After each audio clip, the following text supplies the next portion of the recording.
खंड राज्य क्यों चाहिए था, कब से इसकी बात उठी है और कैसे दिया इसको, ये उस समय के लोग जानते हैं। लेकिन एक योजना थी लोगों के मन के अंदर कि कैसे होना चाहिए। उनमें से एक व्यक्ति नरेंद्र उनियाल भी थे,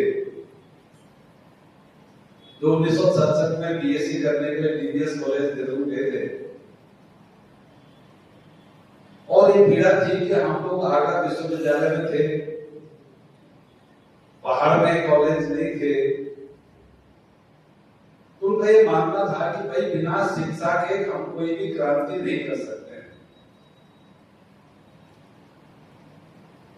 तो दिल्ली से लेकर के और पहाड़ में वहां के स्टूडेंट्स का, यहाँ के स्टूडेंट का, और पहली बार 1968 में उन्होंने उत्तराखंड छात्र परिषद का गठन किया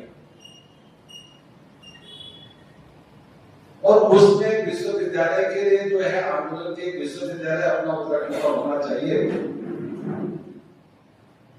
उसके लिए वो जो जन जागरूकता करने लगे। उनके साथ बहुत सारे लोग थे। योगेश पांतरी जी ने, वो जब लैंडस्टोन में कैंट बोर्ड स्कूल में थे तो उस समय वो गर्मियों की छुट्टियां पड़ती थी, तो वो जो है सर्दियों की छुट्टी पड़ती थी, दिल्ली चले जाते थे। वहां के स्टूडेंट से बात करते थे कि भाई पहाड़ में आओ, कुछ हमको बताओ, यहाँ के बच्चों में जागरूकता करो, कैसे हाई स्कूल के बाद इंटर कहाँ पढ़ोगे, इंटर के बाद जो है कॉलेज कहाँ जाओगे, नहीं था दूर तक नहीं थे। तो ये बात चली कि भाई शिक्षा होना जरूरी है विश्वविद्यालय। तो सबसे पहले जो है कि विश्वविद्यालय के लिए आंदोलन शुरू हुआ। स्वामी मनमोहन, कृष्ण मैखानी, नरेंद्र उनियाल, ये अग्रिम पंक्ति के लोग थे। इसके लिए विश्वविद्यालय ने अपने जो है कि रजत जयंती पे इनको सम्मानित भी किया। ऋषिकेश सुंदरयाल थे, दिवाकर भट्ट भी थे, बाद में है वो, लेकिन उसमें जो है दिवाकर भट्ट तो दूसरे आंदोलन में अच्छे रहे हो। उसके बाद उन्होंने सब किया। और आप ये बताइए कि जैसे हम आंदोलन में 94 में किया, 1974 में जैसे एच.एस. बहुगुणा मुख्यमंत्री बने, 73 में, तो उनका हेलीकॉप्टर श्रीनगर TNT मैदान में उतरना था। तो जितने भी आंदोलन विश्वविद्यालय आंदोलनकारी थे वो हेलीपैड के अंदर घुस गए और कहा कि जब तक विश्वविद्यालय की मांग नहीं मानी जाती है आपका हेलीकॉप्टर नहीं उतरने दिया जाएगा। पुलिस ने लाठीचार्ज किया और उसके बाद फिर भी लोग वहां जमे रहे। तो एच.एस. बहुगुणा तो बहुत बुद्धिमान और बहुत विवेकशील व्यक्ति तो था। उन्हें हेलीकॉप्टर से घुमा करके एक पर्ची नीचे फेंकी ऊपर से, उसमें लिखा हुआ था कि इसकी मांग मान ली गई है और शीघ्र ही इसका उद्घाटन किया जाए। आंदोलनकारियों ने तालियां बजाई, गड़गड़ाहट से अपना जो है कि स्वागत किया कि आप आइए, आप उतरिए। और 1973 में गढ़वाल विश्वविद्यालय की स्थापना हुई। राज्य बनाने के सपने के लिए एक उपलब्धि ये थी कि विश्वविद्यालय चाहिए ताकि शिक्षा का प्रसार हो। आपने रिजल्ट देखा कि 1994 में जब उत्तराखंड का आंदोलन भीषण चरम पे आया, उत्तराखंड क्रांति दल के कारण उन्होंने जो विजन दिया था, तो 1994 में वही विश्वविद्यालय का छात्र इस आंदोलन में आया और इसको मुकाम तक ले गया। हम इस बात को कहते हैं कि इसका दिशा दर्शक भले ही जो है वो उत्तराखंड क्रांति दल था।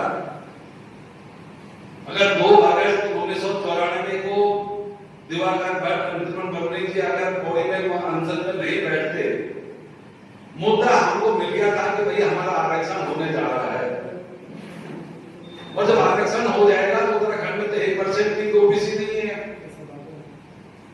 लागू हुआ। तो उसके बाद आंदोलन शुरू हुआ, यहाँ आरक्षण होगा। 6 साल बाद राज्य बन गया।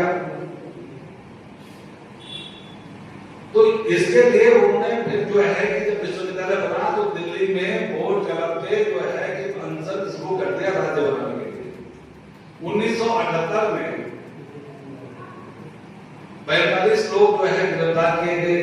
3 दिन के धरने के बाद वोट क्लब में, पहले वोट क्लब होता था, जंतर मंतर पे होता है, उसमें भी नरेंद्र मोदी शामिल थे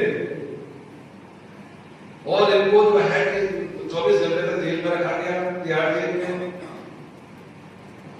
तो एक सपना था कि हमारे राज्य का कोई डेवलपमेंट होना चाहिए। हम तो जो खाएंगे रोटी अपने घर की खाएंगे, तो सब हमारे बच्चे भी खाएंगे, हमारे बनने वाले आएंगे, लेकिन हमारी दशा ऐसी नहीं रहेगी। आज हमारे पास कई तुरंत मुद्दे और आ गए हैं जो वो आरक्षण से भी भयंकर हो गए हैं। ओबीसी का जो आरक्षण था उससे भी खतरनाक हमारे आ रहे हैं, परिसीमन का मुद्दा आ रहा है। आप लोग सब जागरूक लोग हैं, परिसीमन अगर होता है तो जितने भी जो है सेनानी है उनके सपनों में चकनाचूर हो जाएंगे। आपका जो है कि पहाड़ जिसके लिए राज्य माना गया था वो पहाड़ नहीं रहेगा। सारी सीटें जो है मैदान में हो जाएंगे, कोटवार में 2 सीटें हो जाएंगी, लैंडस्टोन और जो एमपीसोन 1 हो जाएगी, तो वहां तो सीटें कम हो जाएंगी। तो ये मांग जो है चल रही थी पहले भी, और आज भी इसकी जरूरत है कि परिसीमन में केवल भौगोलिक आधार देखा जाए। जो लोग कहते हैं संविधान में नहीं है, आप संविधान में क्यों नहीं है? आपके पूर्वोत्तर में भौगोलिक आधार पर है, जम्मू कश्मीर में भौगोलिक आधार पर है, आपके हिमाचल में भौगोलिक आधार पर है, तो उत्तराखंड में क्यों नहीं भौगोलिक आधार पर परिसीमन हो सकता है? इन सब को देखते हुए हम लोगों को जो है कि अपने प्रदेश हित में, राष्ट्र हित में बात करनी चाहिए। इसके अलावा हमने जो दिया है कोटवार का रजिस्ट्री जारी कर रहे हैं, वो मैं आपको देने का बताऊंगा, लेकिन हमारा थीम क्या है? आप लोग सबके सब लोग जो है निस्वार्थ है और ईश्वर की कृपा से सब लोग जो है कि हमारे यहाँ ऐसे लोग हैं कि जो कि अपना बलिदान देने को तैयार रहते हैं। जितने राज्य हैं उन्होंने 94 में नहीं सोचा कि राज्य बनेगा, पेंशन मिलेगी, हम लोग चिंतित करेंगे, ये भी सोचा उन्होंने राज्य के लिए लड़ना है।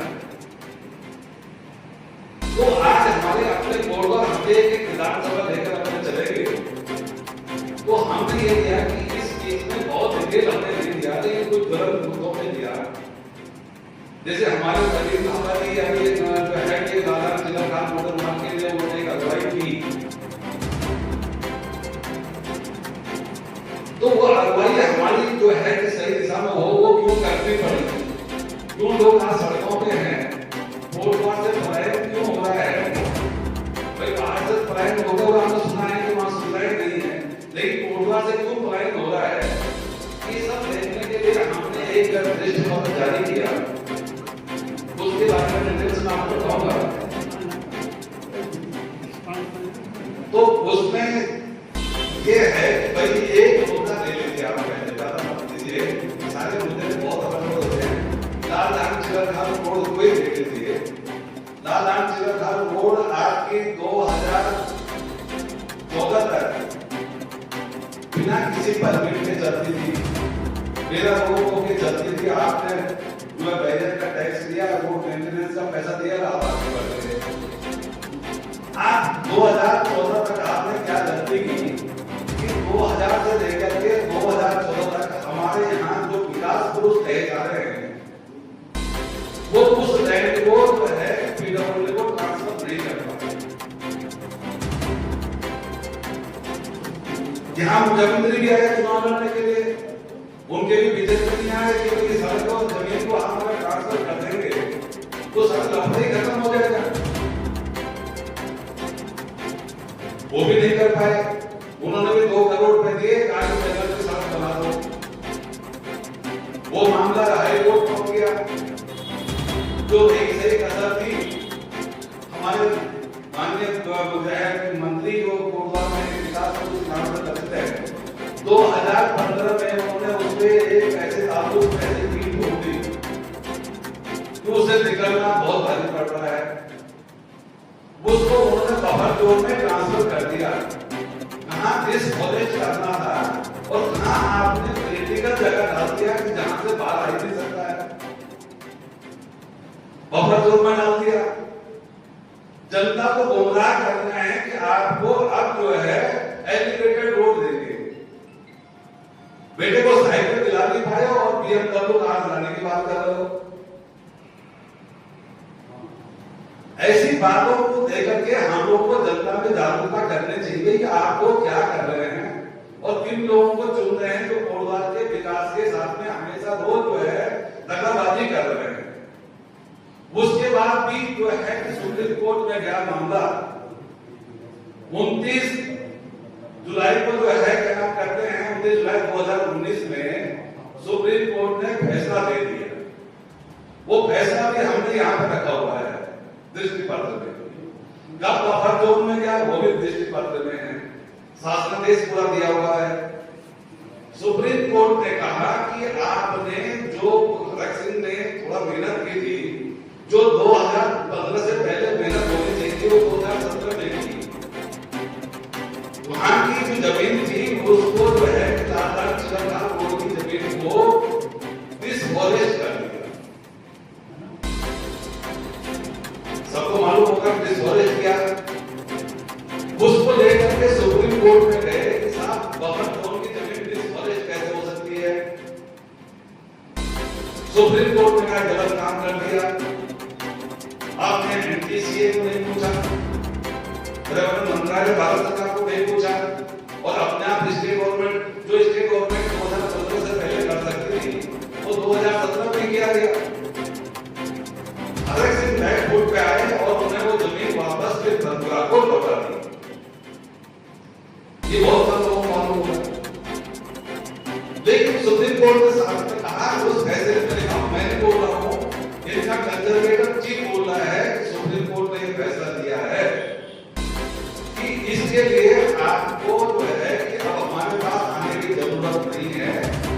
आप पर्यावरण मंत्रालय, पर्यावरण एवं वन मंत्रालय को पूछिए, उनसे परमिशन लीजिए और अपने रोड बनाइए।